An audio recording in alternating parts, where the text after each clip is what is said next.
হরে কৃষ্ণ হরে কৃষ্ণ। কেমন আছেন সবাই? আশা করি সবাই ভালো আছেন, ভালো থাকুন, সুস্থ থাকুন, এটা আমি কাম্য করি। আমি যে পরশুরামের জন্মবৃত্তান্ত বলেছিলাম, সেই পরশুরামের কথার পরে তার জন্মবৃত্তান্ত শেষ হওয়ার পরে আজকে আমি আপনাদের কাছে শুরু করব পাণ্ডবদের বনবাস পার্ট 65, পাণ্ডবদের তীর্থযাত্রা পার্ট 30, পরশুরাম কেন ক্ষত্রিয়দের নিধন করলেন তার পার্ট 1। পরশুরামের কথা জন্ম হয়ে গেছে, এখন কেন তিনি ক্ষত্রিয়দের নিধন করলেন সে কথা আজকে আমি আপনাদের কাছে বলবো। এ কথা কোথায় হচ্ছিল? এ কথা হচ্ছিল মহেন্দ্র পর্বতে। কিন্তু কথা শুরু করার আগে আমি আপনাদের একটা কথা বলতে চাই। দেখুন, অনেকের মনে অনেক বেশি রাগ আছে, অনেকের মনে একটু কম রাগও আছে। রাগের কিন্তু মূল কারণটা কি আমি আজকে আপনাদের কাছে বলছি। প্রত্যেকটা মানুষ যে হঠাৎ করে রেগে যায়, কেউ রাগে না, কেউ আবার খুব রেগে যায়। এই রাগের প্রধান কারণই হচ্ছে দুর্বলতা।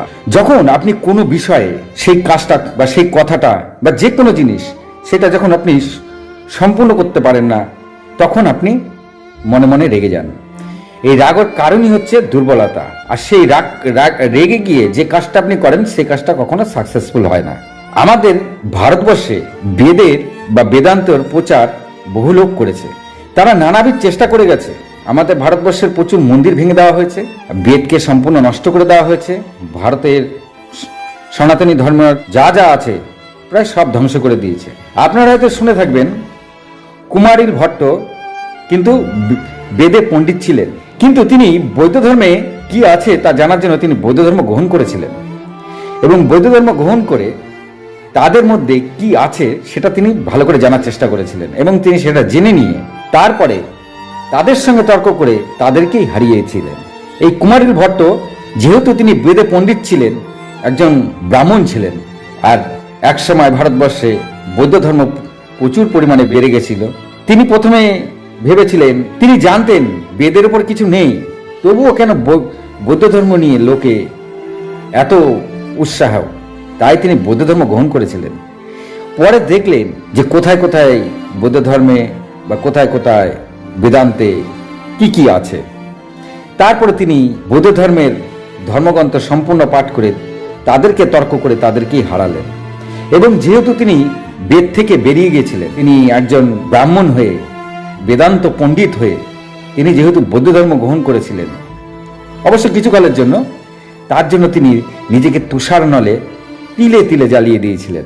সেই সময় ওখানে শঙ্করাচার্য গেছিল কুমারিল ভট্টের সঙ্গে তর্ক করার জন্য, কিন্তু তখন শঙ্করাচার্য কুমারিল ভট্টকে গিয়ে পায়নি, ততক্ষণে তিনি নিজেকে তুষের আগুনে জ্বালিয়ে পুড়িয়ে দিয়েছিলেন। এইখানে একটা কথা বলতে চাই, এইখানে এই কথাটা রয়েছে যে এই যে রাগ, এই রাগে কিন্তু আমাদের শরীর গরম হয়। যত আপনি রেগে যাবেন আপনার বডি তত গরম হয়ে যাবে। আর যত দুঃখের কারণ কিন্তু এই রাগ। আপনি যখন রেগে যাবেন তার মনে করবেন আপনি কিন্তু দুর্বল হয়ে যাচ্ছেন। সুতরাং রাগ না করে কমেন্ট, লাইক করুন আর আমার এই কথাগুলি 10 জনের কাছে পৌঁছে দিন। সবাই জানুক বেদের আসলে কোথায় কি আছে, বেদকে কেন পেছনে ফেলে রাখা হচ্ছে। চলুন আমি তারপরে শুরু করছি আজকের কথা, পাণ্ডবদের বনবাস পার্ট 65। যখন রেণুকা আর সতী নারী থাকলো না, তখন যমদাগ্নি ও রেণুকা দুজনেই প্রচন্ড দুঃখী হলেন। এই পাপ থেকে তারা কি করে মুক্তি হবে, এই পাপকে তারা কি করে বিনাশ করবেন। তখন যমদাগ্নি বললেন যে মৃত্যুই হলো এই পাপ থেকে বিনাশ হওয়ার একমাত্র পথ। তখন যমদাগ্নি ব্যস্ত হয়ে উঠলেন তার স্ত্রীর পাপ মুক্ত করাতে। রেণুকাও বলল, স্বামী, আমার পুত্ররা ফিরে আসার আগেই আমাকে পাপ মুক্ত করুন। তখন যমদাগ্নি বলল, আমি একা একা এটা করতে পারি না, কিভাবে পাপ মুক্ত করবেন। এমনি নানা কথা ভাবতেই পুত্ররা সেখানে এসে হাজির হয়। তখন যমদাগ্নি চিন্তা করলেন যে পুত্র বিনা দ্বিধায় তার স্ত্রীকে মারতে পারবে তবে রেণুকা পাপ থেকে মুক্তি হয়ে যাবে। তখন তিনি স্ত্রীকে সব জানালেন। তখন রেণুকা বললেন, তবে তাই করুন স্বামী, আমাকে পাপ থেকে মুক্ত করুন। তখন তিনি পুত্রদেরকে রাগস্বরে বললেন, তোমার মাথা পাপী, যাও। বলে তিনি একটি কুঠার তার পুত্রদের দিকে বাড়িয়ে দিয়ে বললেন, আর তোমার মাথা এখনই কেটে ফেলো। তখন কোনো পুত্র তার মাথাটা কাটতে চাইলেন না। তারা ভাবলেন যিনি তাদের জন্ম দিয়েছেন সে যতই পাপী হোক তাকে মেরে ফেলা যায় না, তাই কেউ আর মারতে চাইলেন না। তখন যমদাগ্নি ভাবলেন যদি পুত্রেরা কেহ বিনা দ্বিধায় রেণুকাকে না মারে তবে রেণুকার পাপ মুক্ত হবে না। যমদগ্নি এটাই ভাবছেন যে মৃত্যুই একমাত্র এই পাপ থেকে মুক্তি। যেহেতু অন্য পুরুষকে তিনি ভেবেছেন, অন্য পুরুষকে ভাবার কারণে তিনি আর রেণুকার সঙ্গে থাকতে পারবেন, রেণুকা আর যমদগ্নির সঙ্গে থাকতে পারবেন না, তিনি সতী নারী হলেন না, যেহেতু অন্য পুরুষের চিন্তা করেছিলেন। এই কারণে মৃত্যুই ছিল তার পাপ। ওইদিকে গৌতম ঋষির পুত্র স্ত্রী অহল্যা কিন্তু মৃত্যু দেয়নি, তাকে পাষাণ করে রাখা ছিল, বহু যুগ ওই পাষাণ হয়ে পড়েছিল। যমদগ্নি সেটা চাইলেন না, যে মৃত্যু দিয়ে তার একবারে পাপ মুক্ত করে দিতে চাইলেন। তাই তার পুত্ররা যখন কেউ মাতাকে মারতে চাইলেন না, তিনি বড় পুত্র রূপবান, মানে তার বড় পুত্রের নাম রূপবান, তাকে তিনি অভিশাপ দিয়ে দিলেন, যা জ্ঞান বুদ্ধি আছে তা যেন তোমার লোপ পায়। তার মানে তার পুত্ররা ভাবলই না, যে অন্য কিছু ভাবলো না, তারা ভাবলো তার পিতা তার মাকে মারতে বলছে, মানে একটা অন্য চিন্তা করেছে, কিন্তু ঘুরিয়ে তারা চিন্তা করলো না, যার জন্যই তিনি তাকে অভিশাপ দিলেন, তোমার যেন জ্ঞান বুদ্ধি লোপ পায় আর পশুর ন্যায় আচরণ করো। মানে পশুদের যেমন বুদ্ধি থাকে না, তাই তিনি এরকম অভিশাপ দিয়ে দিলেন বড় পুত্রকে। যমদগ্নি কেন অভিশাপ দিলেন? কেন অন্য পুত্ররা কেহ তার মাতাকে যেন মারে, মানে অন্য পুত্ররা যেন ভয়ে তার মাতাকে মারে, কিন্তু অন্য পুত্ররাও সুশীল, বসু ও বিশ্ব বসু, এই ছিল তার আরো অন্য 3 পুত্র। তারা চিন্তা করলেন পিতা যা অভিশাপ দেয় দিক, তার মাতাকে তারা মারবেন না। এতে যমদগ্নি আরো রেগে যান, ভাবলেন তবে রেণুকাকে কে পাপ মুক্ত করবে। তাই তিনি তাদেরকে অভিশাপ দিয়ে দেন, তারা যেন জ্ঞান বুদ্ধি লোপ পায় আর তারা পশুর ন্যায় আচরণ করে। এমন সময় কাঠ কেটে সেখানে উপস্থিত হলেন পরশুরাম। এখন কাঠ কেটে তিনি সবাই আসলেন। পরশুরাম উপস্থিত হয়, তখন যমদগ্নি ভাবলেন তিনি তো তার পুত্রদের রাগের চোটে অভিশাপ দিয়ে দিয়েছেন, তাদের মাথায় এটুকু বুদ্ধি নেই যে কেন হঠাৎ করে পিতা মাতাকে মারার কথা বলছে, তাড়িয়ে তো দিলে হয়। কিংবা রেণুকা রাজকুমারী, তিনি চলে গেলেও তো পারেন তার পিতার কাছে, কিন্তু না, তিনি সেখানেই রয়েছেন, মানে রেণুকা তার পিতার কাছে চলে যেতে পারে, কিংবা পিতা তাকে তাড়িয়ে দিতে পারে, কিন্তু সেসব করছে না। পিতা ডাইরেক্ট বলছেন মারতে, পুত্ররা অন্য কিছু না ভেবে মাকে মারবেন এই ভেবে তারা আর মারছে না। যমদগ্নি এটাই ভাবছেন, তিনি সেখানেই রয়েছেন, রেণুকাও পিতাকে মারতে চায়, মানে রেণুকাও যাচ্ছে না, রেণুকা ওখানে দাঁড়িয়ে আছে, তাকে মারতে চায়, রেণুকা জানে, তবুও রেণুকা ওখানে দাঁড়িয়ে আছে। এগুলো তার পুত্ররা ভাবছে না, তাই তিনি তাদেরকে অভিশাপ দিয়ে দিয়েছিলেন। অথচ রেণুকা মাতা সেখানে পালাচ্ছে না, এটুকু বুদ্ধি তারা খাটাতে পারছে না, তাই তিনি জ্ঞান বুদ্ধির লোপ পাবার অভিশাপ দিয়েছিলেন। আবার এদিকে মনে মনে দুঃখও পেলেন, এক স্ত্রীকে পাপ মুক্ত করতে তিনি তার 4 পুত্রকে হারাতে বসেছেন। হ্যাঁ ঈশ্বর, বুঝুন, যমদগ্নি কিন্তু সবকিছু ভালোর জন্য করছে, কিন্তু আমাদেরকে কি বোঝানো হয়েছে। হরে কৃষ্ণ। সনাতনী ভাই বোনেরা, আমি আপনাদের উদ্দেশ্যে বলছি, দেখুন আসল ঘটনা কি হয়েছিল আর কি দেখানো বা লেখা হয়েছে। সনাতন ধর্মকে বহু বছর ধরে কলুষিত করার জন্য বিভিন্ন ধর্মের বিভিন্ন লোক নানাভাবে ভুল প্রচার করে আমাদেরকে ভুল বুঝিয়ে আসছে।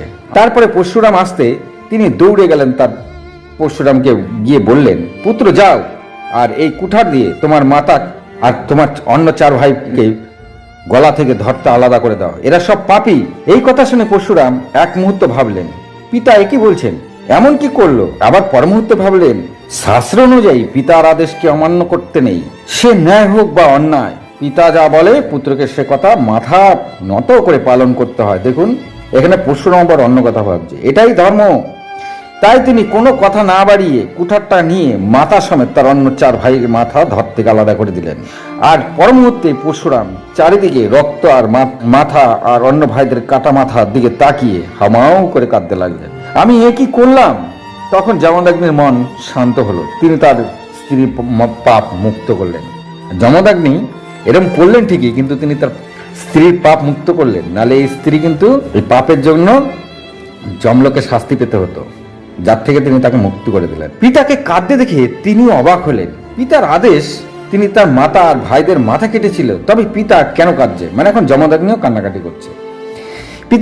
পিতা কোনো কি ভুল করলো, তিনি বুঝতে পারলেন না। পরশুরাম বুঝতে পারছেন না যে পিতা আবার কাঁদছে। এখন পরশুরাম কোনো প্রশ্নও করলেন না তার পিতাকে। প্রশ্ন করা তার ধর্ম নয়, মানে পিতাকে প্রশ্ন করাও ধর্মবিরুদ্ধ, এটাও পরশুরাম জানতো, তাই তিনি তার কোন পিতাকে কিছু বললেনও না।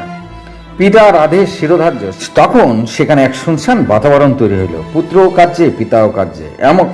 এখন যমদগ্নির মন সম্পূর্ণ শান্ত। তিনি তখন পরশুরামকে বললেন, পুত্র বলো তুমি কি চাও, আমি তোমাকে বর দিতে চাই। তুমি তোমার পিতার আদেশ অমান্য করনি, তুমি ধর্ম করেছ, আমি ভীষণ খুশি, বলো কি চাও। তখন পরশুরাম বলেন, পিতা যদি দেবার হয় তবে আমার মাতা আর ভাইদের প্রাণ ফিরিয়ে দিন, আর তারা যেন ভুলে যায় আমি তাদের মেরেছিলাম, আর আমি যখন ধর্ম মেনে যুদ্ধ করব তখন যেন আমাকে কেউ না হারাতে পারে। এমন বর শুনে যমদগ্নি পরশুরামের ওপর ভীষণ খুশি হন। পরশুরাম এই বর চাইলেন।